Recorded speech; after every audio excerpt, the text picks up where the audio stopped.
Guys start करते हैं chapter 8 corporate governance and other stakeholder. हम ऑलरेडी पढ़ चुके corporate governance and shareholder, ठीक है, शेयर होल्डर का पढ़ चुके। अब हम एक स्टेप आगे बढ़ते हैं कि स्टेक होल्डर की इन्वॉल्वमेंट क्या होती है कॉर्पोरेट गवर्नेंस से रिलेटेड। अब मैं आपको बताता हूँ कि स्टेक होल्डर होते क्या है। Anyone who can have stake in company in any manner called stakeholder, ठीक है, have the ability to affect the business. For example shareholder, lender, customer, investor, society, government authorities, आपके supplier, buyer, कोई भी आपसे related है companies में, कोई भी बंदा है, आपका एम्प्लॉई है, मैनेजर है, मैनेजमेंट है, या कोई भी है, कॉन्ट्रैक्ट लेबर तक भी अगर आपके पास है तो वो आपका स्टेक होल्डर है। आई समझ में बात? चलो, stakeholder concept depends upon two principles. Principle of corporate legitimacy, principle stakeholder fiduciary relationship. अगर आप लेजिटिमेसी के बारे में बात करते हो तो कौन है आपके stakeholder? Customer, supplier, owner, employee and other committees, ठीक है। फिड्यूशियरी रिलेशनशिप किसके साथ में है? वो आपके फिड्यूशियरी प्रिंसिपल के अकॉर्डिंग आपके आएंगे। मैनेजमेंट बियर्स फिड्यूशियरी रिलेशनशिप, जो आपके मैनेजर्स है, बोर्ड ऑफ डायरेक्टर है, ये सब आपके फिड्यूशियरी रिलेशनशिप में आएंगे। चलो, टाइप्स ऑफ स्टेक होल्डर्स, ये दो तरह के होते हैं, प्राइमरी और secondary. Absolute necessary for firms survival, जो कि बिल्कुल नेसेसरी है कंपनी के सर्वाइवल के लिए, उन्हें प्राइमरी स्टेक होल्डर बोला जाएगा। जो कौन होते हैं? Customer, supplier, employee, investor, government and other authorities, ठीक है दोस्तों। चलो डन। सेकेंडरी जो इसेंशियल नहीं है लेकिन फिर भी हमारी कंपनी के साथ जुड़े हुए हैं, for example media, trade association, special interest group. Done. चलो स्टार्ट करते हैं। और stakeholder engagement, that is alliance building tool. इन स्टेक होल्डर के साथ इंगेजमेंट कैसे होगी, जिसको आप, फॉर एग्जाम्पल अगर आपके एग्जाम में क्वेश्चन आता है अलायंस बिल्डिंग टूल, भी इसको बोला जाता है स्टेक होल्डर इंगेजमेंट को, ठीक है।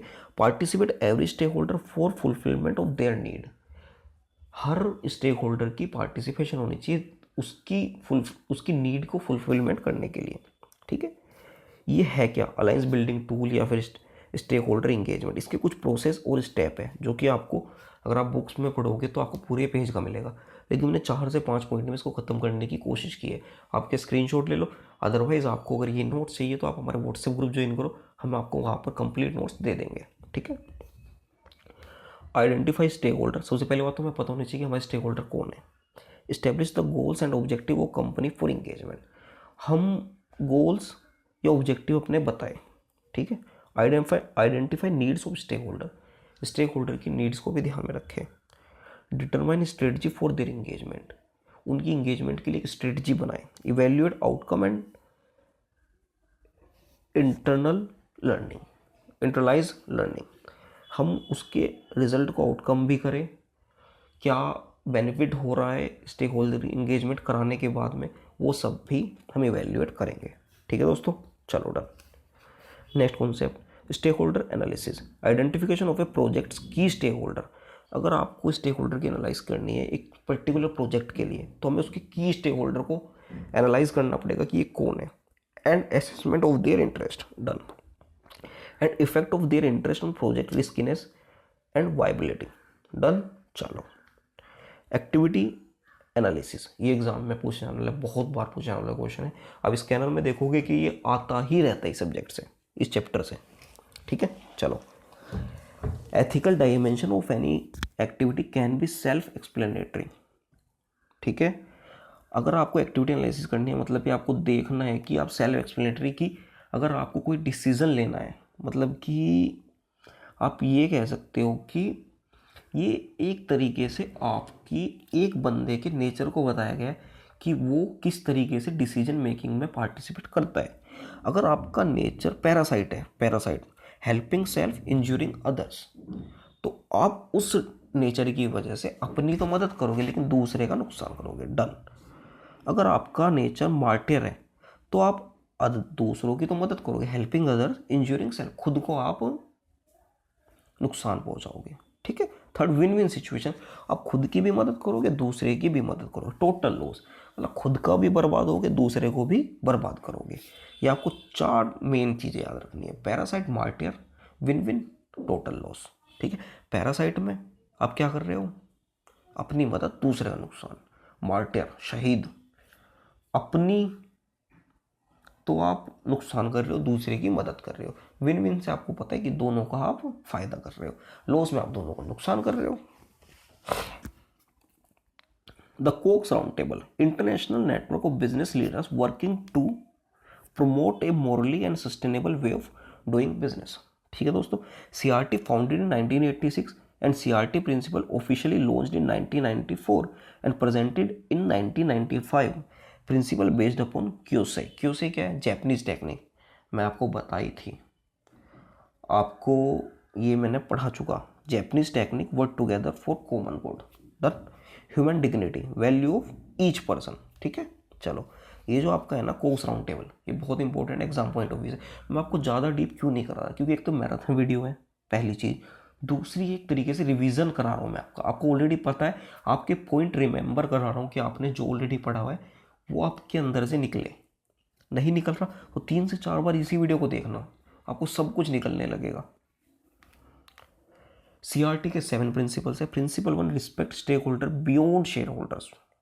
आपको सिर्फ शेयर होल्डर की रिस्पेक्ट नहीं करनी, स्टेक होल्डर की भी करनी है। पहली, contribute to economic, social and environment. ये चीज़ हम चैप्टर 2 में भी पढ़ चुके हैं कि हमें सबसे पहले इकोनॉमिकली फिट होना है, फिर सोशली कुछ काम करना है, देन एनवायरनमेंट से रिलेटेड। डन, चलो। Principle 3, build trust by going beyond letter of law. हमें सिर्फ लेटर ऑफ लॉ में सीमित नहीं रहना। अगर CSR में लिखा हुआ है कि आपको 2% कॉन्ट्रीब्यूट करना है, अगर आपको दिखाई दे रहा है कि अच्छे के लिए हम 3% कर सकते हैं तो हम 3% करेंगे। ठीक है, इसका मतलब ये है। चलो, respect rules and convention. Done. Support responsible globalisation. अब ग्लोबलाइजेशन जा रहे हो तो आपको रूल्स एंड रेगुलेशन तो फॉलो करने ही पड़ेंगे। Done. Respect the environment. Environment को भी, एनवायरनमेंट फ्रेंडली भी होना जरूरी है, क्योंकि जो कुछ भी हमें चाहिए वो directly indirectly depend upon nature. अगर हम उसका ध्यान नहीं रखेंगे तो हम बर्बाद हो जाएंगे। चलो, avoid illicit activity. Illicit activities का मतलब होता है गलत एक्टिविटीज़। ठीक है, डन। इसके लिए मैंने एक न्यूमोनिक कोड बनाया था। स्टेक होल्डर से रिलेटेड आपका ये हो रहा कि बियॉन्ड शेयर होल्डर ESC में कंट्रीब्यूट करते। ESC क्या होता है? इकोनॉमिक, सोशल, एनवायरमेंटल, जिससे ट्रस्ट बिल्ड होते हैं, यानी कि हमें ट्रस्ट भी बिल्ड करना है बियॉन्ड लेटर ऑफ लॉ। और रूल्स एंड कन्वेंशन को फॉलो करके ग्लोबलाइज हो जाते हैं। रूल्स एंड रेगुलेशन फॉलो करनी पड़ेगी और ग्लोबलाइज हम हो जाएंगे उससे। एनवायरनमेंट की रिस्पेक्ट करते हैं, एनवायरनमेंट की हमें करनी पड़ेगी। इलिक्ट एक्टिविटीज़ अवॉइड करके। ठीक है, शायद ये आपको इतना इफेक्टिव ना लगे, आप अपना खुद का बना लीजिए। ये मेरे खुद के सेल्फ नोट्स है तो मैंने खुद के लिए ये चीज़ बनाई हुई है। ठीक है, done. CRT stakeholder principles. Stakeholder से रिलेटेड क्या प्रिंसिपल है CRT यानी कोक्स राउंड टेबल के? Customer should be treated with dignity, चाहे कहीं से भी माल ले। यानी कि हमारा कस्टमर, हम उसको अच्छी नज़र से देखें। ये नहीं कि अगर वो पड़ोसी से माल लेने चला गया, सामान लेने चला गया, तो आप उसको गलत नज़र से देख लो। ठीक है। एम्प्लॉय की डिग्निटी का मतलब क्या होता है कि ओनर इन्वेस्टर का ट्रस्ट बना रहेगा अगर आपके एम्प्लॉय आप में ट्रस्ट करते हैं तो। चलो, सप्लायर, म्यूचुअल रिस्पेक्ट होनी चाहिए। कंपटीशन जो होना चाहिए वो फेयर कंपटीशन होना चाहिए। ठीक है। कम्युनिटीज़, रिस्पेक्ट ह्यूमन राइट्स, हमें सबके ह्यूमन राइट की रिस्पेक्ट करनी है। अब आता है Clarkson principle of stakeholder management. ये भी आपका बहुत इंपॉर्टेंट क्वेश्चन है एग्जाम पॉइंट ऑफ व्यू से। इसको भी आप अपना खुद का न्यूमोनिक कोड बना के याद कर सकते हैं। मैं आपको यहाँ पर जो मेन चीज़ है उसका स्क्रीनशॉट ले लीजिए। अगर आप बुक में देखोगे, मॉड्यूल में देखोगे तो बहुत बड़ा है, तो मैंने उसको जो क्रक्स है वो निकाला हुआ है। Manager should take care of shareholder interest, ये स्टीवार्डशिप के बारे में बात कर रहे हैं। ठीक है। Openly communicate with stakeholder को ओपनली कम्युनिकेट कर सके, यानी कि आप में स्टेक होल्डर इंगेजमेंट की बात हो रही है यहाँ पे। Manager should adopt related to shareholder issues. ठीक है।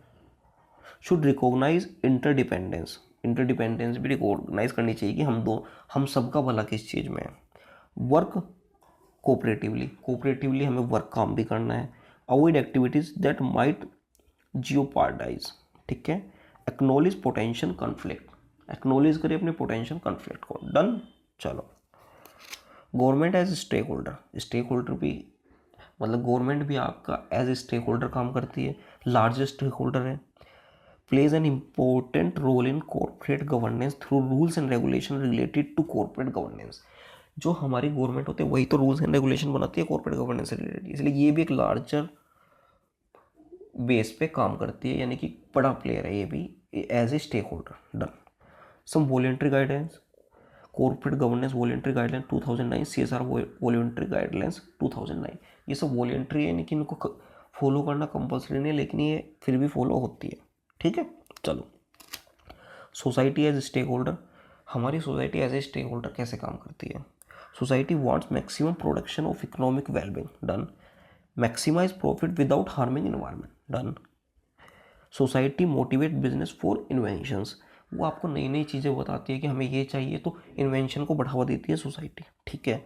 Society plays and support business for development as important role. ठीक है दोस्तों, ये आपका चैप्टर कंप्लीट हो गया। ठीक है, चलो।